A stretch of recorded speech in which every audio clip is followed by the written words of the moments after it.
What keeps you so inspired to just get after it every single day in the gym? Yeah, man, I'll tell you what I don't ever think about is how old I am. Like it just never enters my mind. Like I am still the same guy I am now as I was when I was 23 years old as far as my training. It's like, I hear like on my periphery, I very rarely let shit in when I'm training, but I hear dudes complain. Today I heard a dude complain it was his 50th birthday and he was sluggish and he was out of breath and it was because he was 50. And I'm like, no, bro. No, it's because you're lazy. It has nothing to do with you being 50.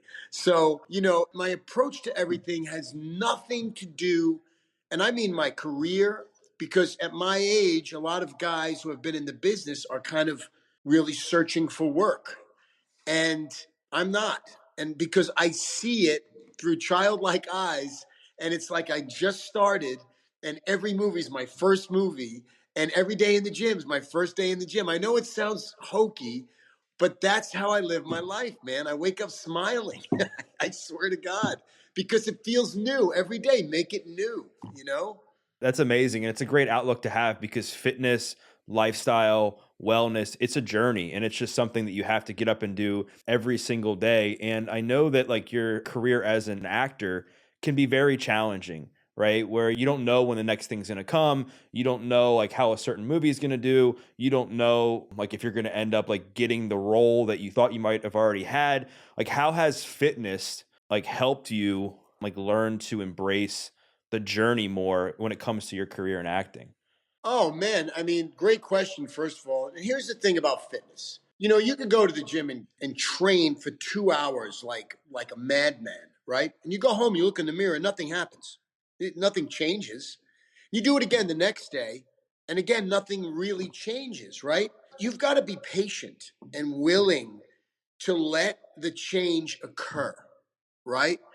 And you got to apply that to every part of your life. You just don't decide, hey, I'm an actor and I'm going to go to, I don't know, maybe you go to drama school. Maybe you're lucky enough to go to drama school. And then you get out and it's like, well, now I'm going to be an actor. No, it's not an applied science. You've got to be patient and wait and take the rejection. And so, in all aspects of my life, I look at it the way I look at training, the way I started boxing when I was 12 years old, or jujitsu or wrestling. You didn't start off, and I knew I liked it. I knew I was kind of good at it, but I had a long way to go, right? And that's kind of that's what I instill in my children. Same thing. I have three sons. It's like, hey, fellas, just because you want it doesn't mean you get it. You've got to put in the work. There's a reason why they say 10,000 hours, and by now I think a lot of people know. I mean, I think Malcolm Gladwell made it famous in his book, but 10,000 hours of practice, 10,000 hours of rehearsal, 10,000 hours to make you really good at something. So that's the mantra, man. Yeah. And you're like the epitome of the person who embraces the journey and continues to get back up, each time you have a setback. I want to go back 20 years ago. Minority Report's coming out. You thought something was going to go one way. You're at the movie premiere with your mom. Something completely unexpected happens that puts a dent in your career. Talk about what happened and then how you bounced back from that. Yeah, not just a dent in my career, because I really didn't have one at the time, but it was like in any person's journey, it was supposed to be, which I don't ever look at anything that's supposed to be anymore.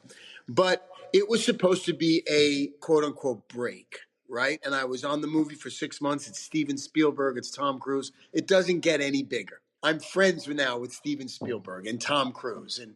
And I take my mother to the premiere, and I'm not in the movie. I got cut out. Not just me, but the whole section of the film that I was in, the part of the movie, the story, got cut out. No one told me. And I was so young, not young in my age, but I was young in the business. And no one had told me. Like, my agents, first of all, should have told me that. But I sat there with my mother, and I was in one frame of the movie. It was one of the last frames of the movie. And you see me take my helmet off, and I go face into camera like this. And there's my face. And I've told this story before. I'm sick. I'm beside myself. My mother's holding my hand. My mothers are amazing. And she looked at me and she goes, "You were the best part of that movie." And she knew exactly what was going on with me. She didn't care. All she knew is she was with me and I was in that movie and Steven Spielberg. And I went home and for a year, I had to deal with this. I had to deal with this. And it set me straight. It was like, you know, all the expectations were my expectations. Do you know what I mean? And so I put so much weight on it and I had so many expectations that Steven Spielberg wasn't responsible for my expectations. I was. And so I was just thinking it was going to be the very best of what it could possibly be, and it wasn't.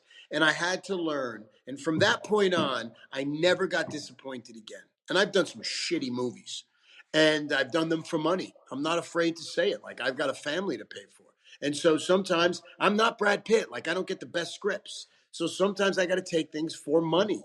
And it's not fun to have to explain it. But, I've learned from that experience not to have these expectations and that it's not really that important at the end of the day.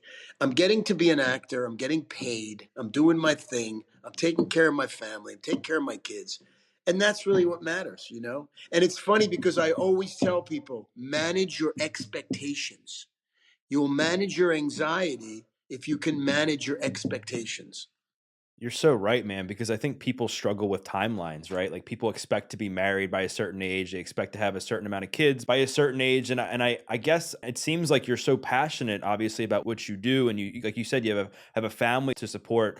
Was there ever like a moment, like before you started to become more popular later on in your career, that you were like, man, when am I going to get my break? Did you ever struggle with that? I still do. It's not that I struggle with it. It's like I'm on the periphery.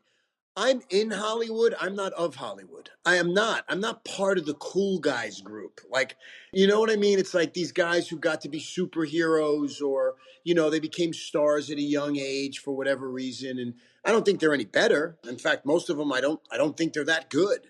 But they're stars. And so I've learned now at my ripe old age that I got to let that go. And I'm fortunate enough at this point, brother, that I can work whenever I want to work. There's always movie offers. Are they the movies that are going to be in all the theaters and that all the people are going to be talking about? Probably not. Doesn't matter. It doesn't matter. Eventually, they'll end up on an airplane or on your Netflix, or you'll see it. It's a different world now. But yeah, every once in a while, I'm like, wow, how come I didn't get to that place?